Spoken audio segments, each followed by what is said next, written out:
कहानी है रामपुर गांव की, जहां के मर्द महिलाओं को हमेशा नीचा दिखाने की कोशिश में रहते। अरे अभी तक खाना नहीं आया क्या? मुझे एक और शादी करने की जरूरत है।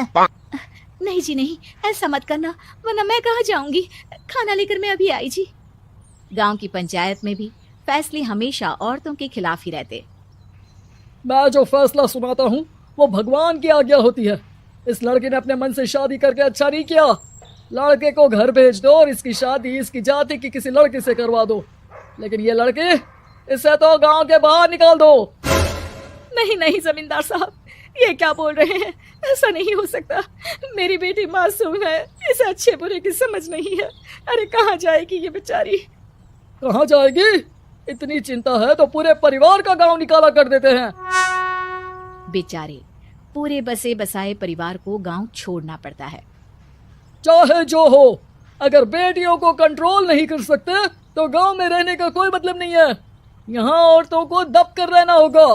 कोई भी अपने हिसाब से कुछ नहीं कर सकता, सब ईश्वर की मर्जी से ही होगा। तभी गांव का एक आदमी दौड़ा दौड़ा आता है। सरपंच साहब, जमींदार साहब, वो कालिया है ना, उसकी बेटी पढ़ने के लिए शहर जा रही है। अच्छा, ये कब हो गया? और कालिया की हिम्मत कैसे हो गई ऐसा करने की? लेकर आओ उसे और उसकी बेटी को। बस फिर क्या था, हाजिर हो जाते हैं कालिया और उसकी बेटी सरपंच के सामने। अरे कालिया, ये क्या सुनने में आ रहा है? बेटी को इंजीनियर बना रहा है तू? और ये बता, गांव में तो स्कूल नहीं है, फिर कहां से इतनी क्लास पास कर गई तेरी बेटी? राधा, जो कि कालिया की बेटी है, उसे लगता है कि सरपंच उसकी तारीफ कर रहे हैं। सरपंच जी, मैंने ऑनलाइन पढ़ाई की है, डिस्टेंस लर्निंग से। सभी में मैंने अच्छे नंबर पाए हैं, जिसे देखते हुए शहर की इंजीनियरिंग कॉलेज में मुझे स्कॉलरशिप मिली है। वाह जी वाह, क्या होती है ये? पहले तो ये बताओ, फिर आगे की बात करते हैं। पूरा गांव राधा की बात सुन रहा था और राधा बोलती जा रही थी।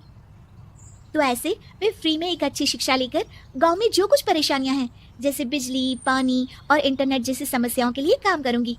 मैं गांव को शहर से जोड़ने के लिए पुल का निर्माण करवाने का प्रस्ताव रखूंगी। मुझे पूरी उम्मीद है कि जल्द ही हमारा गांव भी तरक्की की राह पर चल पड़ेगा। राधा की बात सुनकर सारे गांव वाले ताली बजाने लगते हैं। सरपंच को समझ नहीं आता कि वो क्या करे। चुप रह नादान लड़की, गांव के खिलाफ जाने के लिए तुझे गांव से बेदखल कर दिया जाएगा, वो भी पूरे परिवार के साथ। और हाँ, अगर ठीक से गांव में रहना चाहती है तो ये पढ़ाई लिखाई छोड़ दे। हम तेरे लिए गांव का कोई होनहार लड़का देखेंगे। तभी गांव का एक आदमी बोल पड़ता है। अरे नहीं नहीं सरपंच जी, राधा बिटिया जो बता रही है, अगर वैसा हो जाए तो हम लोगों को पैसा कमाने के लिए बाहर नहीं जाना पड़ेगा। हाँ जी, और ना ही कोसों दूर पानी के लिए भटकना पड़ेगा। हमारे बच्चे भी अच्छी पढ़ाई कर सकेंगे और आगे बढ़ेंगे, ना कि हमारी तरह खेती करते बैठेंगे।